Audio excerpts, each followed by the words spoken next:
Hey everybody, welcome back to another episode of Gavinsky's Tutorials. So today I want to look at how to use an envelope follower, how and why and so on. And so here I'm going to use the app by Fred Anton Corvest, Envolver, or Envolver, I don't know. I think I'll just call it Envolver. So Envolver can do a few different things. And in this video, I think I'm mainly going to look at just the use as envelope follower. I might look at some of the other stuff as well. So we can use an envelope follower to get really nice kind of organic sounding modulation. So when we modulate, one way that we often modulate is by using an LFO, right? So let me just show you that first. So here we've got MIDI LFOs, and MIDI LFOs is sending out MIDI on channel 1 CC46, and here's just set up to send out a sine wave signal. And so when this little dot is up near the top, when I'm using this to modulate something, then it's going to increase the knob level, for example, if we're using a knob or a slider or whatever. And when it's down at the bottom, it's going to reduce that.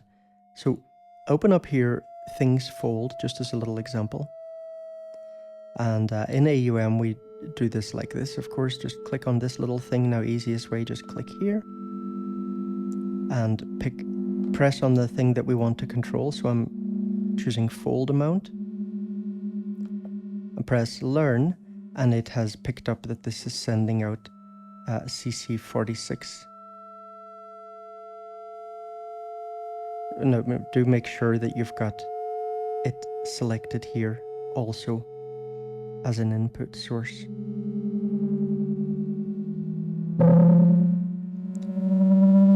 And so now, right, this LFO is controlling the fold knob.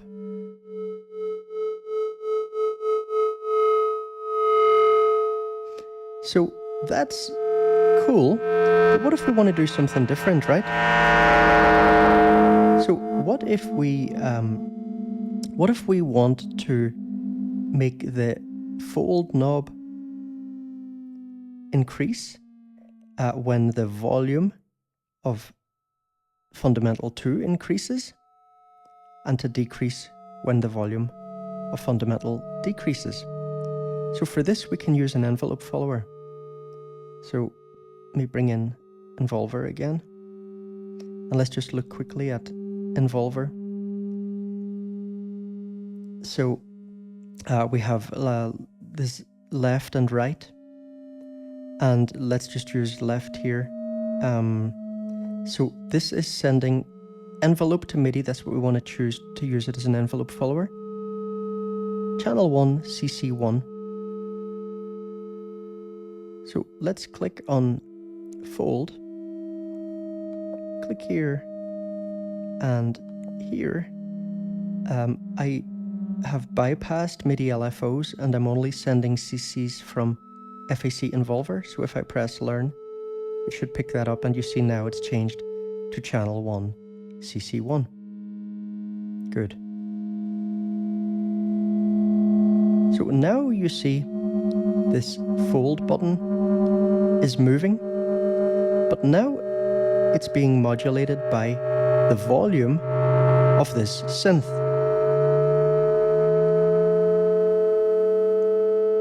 So that's pretty cool, right? Now, one thing we can do is we can press invert here, and then, well, you can see exactly what happens there.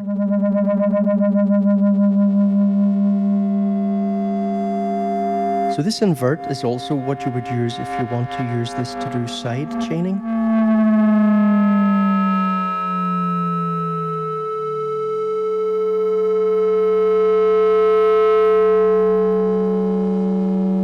Maybe we'll look at that in a minute.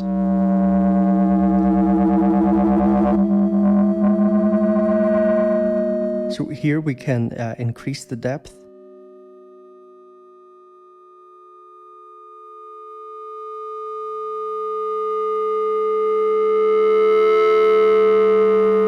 And so this effect will get a lot more aggressive. Of course, if we're inverting things, it'll be the opposite. And now if we want a bit of less volatility there, we can increase the rise and fall time here.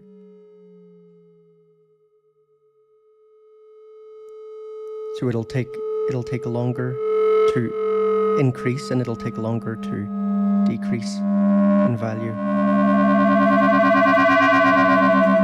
Bring those down, and again we're getting a lot of volatility there.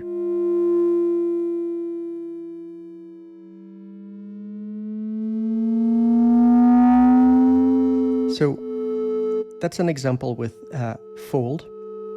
Now let's take Ringotron. Sorry, Ringotron. I keep calling it Ringotron.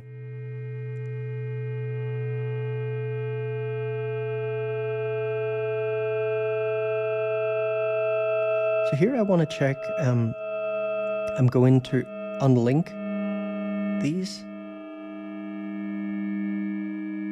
And let's just look. So this is sending out on channel 1 CC1. This is sending out on channel 2 CC2. Okay. So let's look at Ringotron. And first I'm going to check, yes, the internal modulation of Ringotron is off, and that's what we want. So let me assign things here. So in Ringotron, I click here, click this, I tap this, and let me just press learn. Okay, so it's picked up that channel 1 CC1, good. Now let me press next, and I'm going to tap this, and here I'm just going to set it manually, channel 2 CC2, done. Now, let's look at Envolver. So what I'm going to do now is invert this right one. And so now you'll see that this one is not inverted, right? So when the synth is louder, this will be higher. But this second one, because we're using this and we've set it to invert, this one, when the synth is loud, this knob will be lower. So now we've got a really nice potential for different ring mod effects, where we have the two ring modulators here moving in kind of opposing ways. And there's also some difference between them because the left channel and the right channel are different anyway.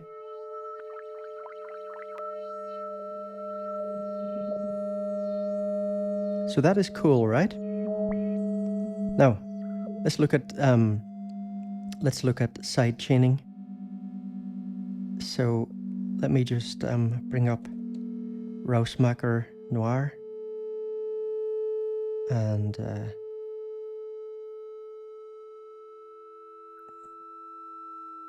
load just this basic kick here.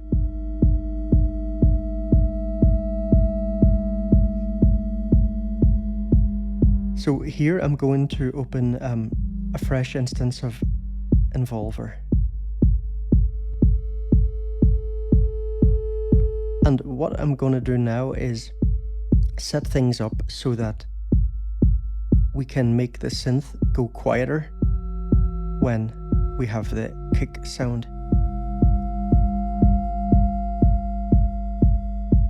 So we can see here, right? The volume of these regular kicks. And again, this is sending out on channel 1 CC1.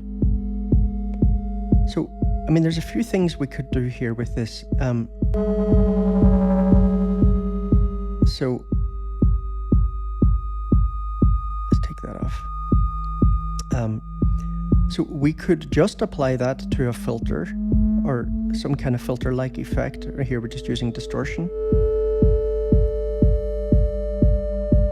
So let me add that other Envolver in there as a source. So what we got here now is that actually every time we've got the kick, the synth is getting louder, and that can be very interesting as well. That's sidechain expansion rather than ducking. But if we invert here,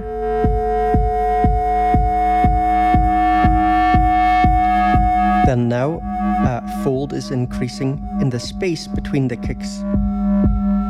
So that's pretty interesting, and we can do that with things like filters as well. Whoops. So let me load a filter here.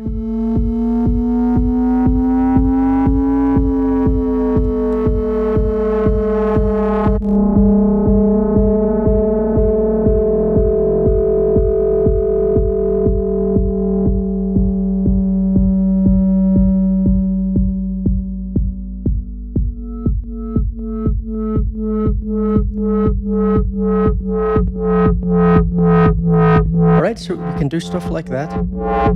Or we could just make the volume duck. So to do that here in AUM, we go down to the bottom of this channel that we want to duck the volume of. And press here. And then channel controls, volume, and learn.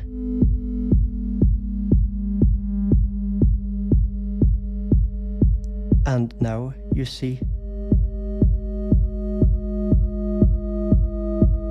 here the synth volume is being brought down every time the kick comes in. If we do it like this, then the synth volume is increasing every time the kick comes in. And again, we can, we can play with depth.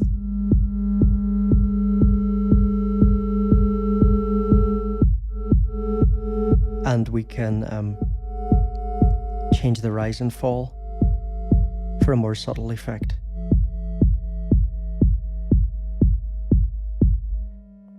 So let me show you one other thing that I think is pretty cool. So I used this in a cool little demo that I put up on Instagram the other day. So I'm going to open up File Player, and I'll load a file. So let me see, get one of these mechanical samples of some type.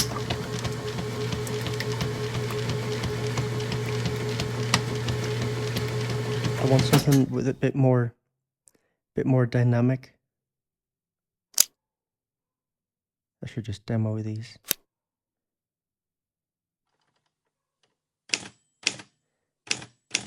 Okay, we could use this one, right? Old typewriter. I press loop here. And now I'm going to load Envolver on here.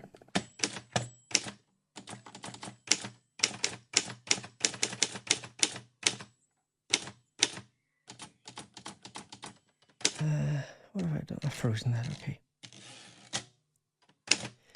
So what I'm going to do here is use Envolver to modulate the rate of the sample. So I click here. And in AUM, you see that we have this rate value here. So yeah, I clicked on this, and here click on rate and learn.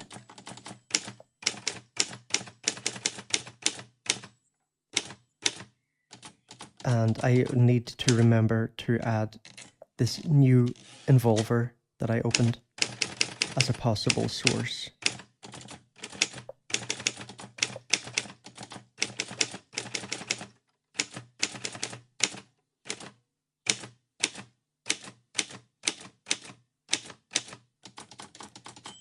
Now I think I've done something wrong here. Let me check.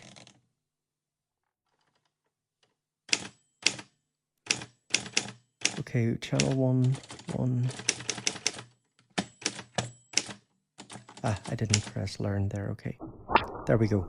Alright, so you see now what's happening is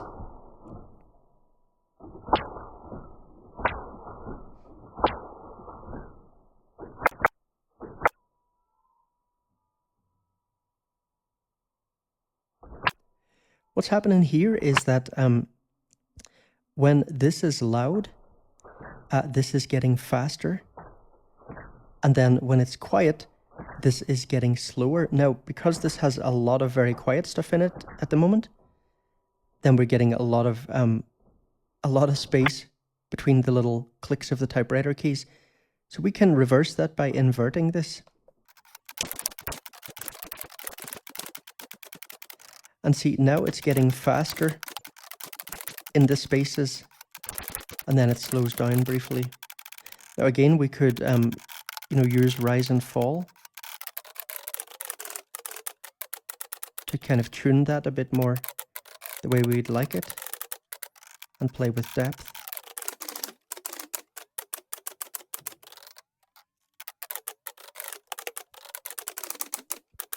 We can maybe just find some other different sample.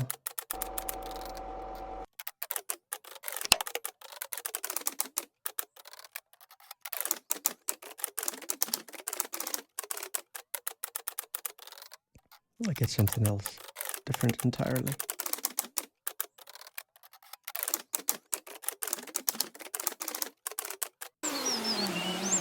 Okay, yeah, I used this the other day on Instagram. Look at that.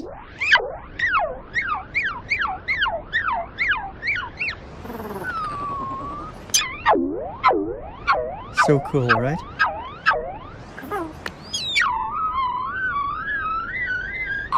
And so then, for example, we could use this to, whoops, this has a little bit of clipping in that.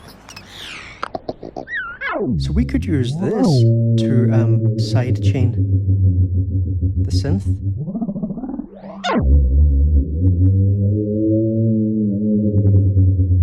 And that's what's happening there.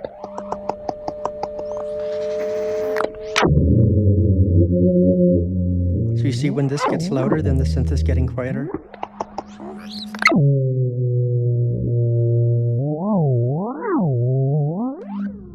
But of course, if we uninvert that, then now the synth will get quieter when this gets quieter, and get louder when this gets louder.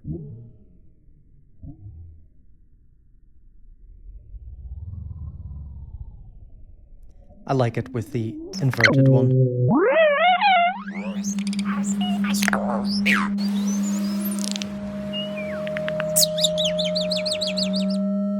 Okay, everyone, I hope that was useful.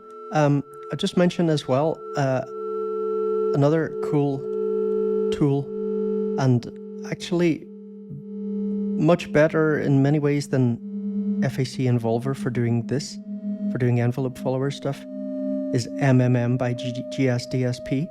But I used Envolver for this demo because in Envolver we have the nice visual here, which makes everything very clear.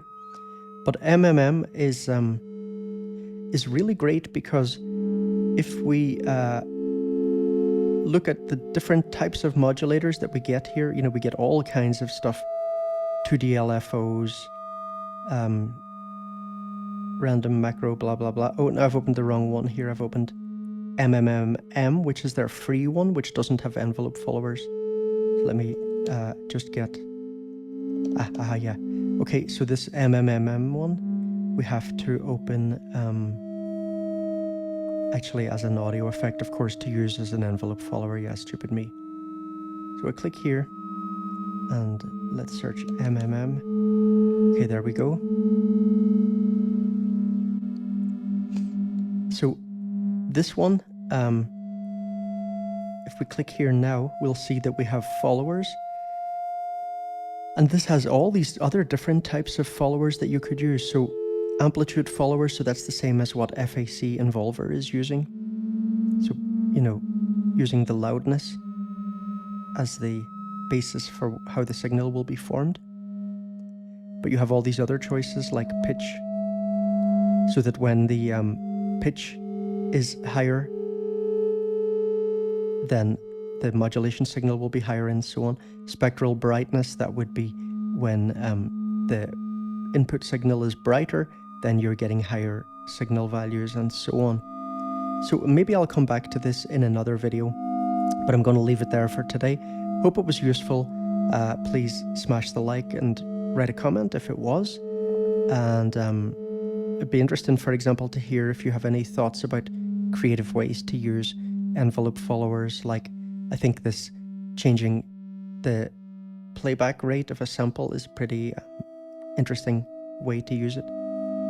So yeah, write a comment and so on. Also, everybody, if you're a fan of the channel, please, if you have the means, support me on Patreon. I really, really, really need the support. So thanks so much to everyone who's already supporting me on Patreon. And I'll see you all in the next video. Take it easy.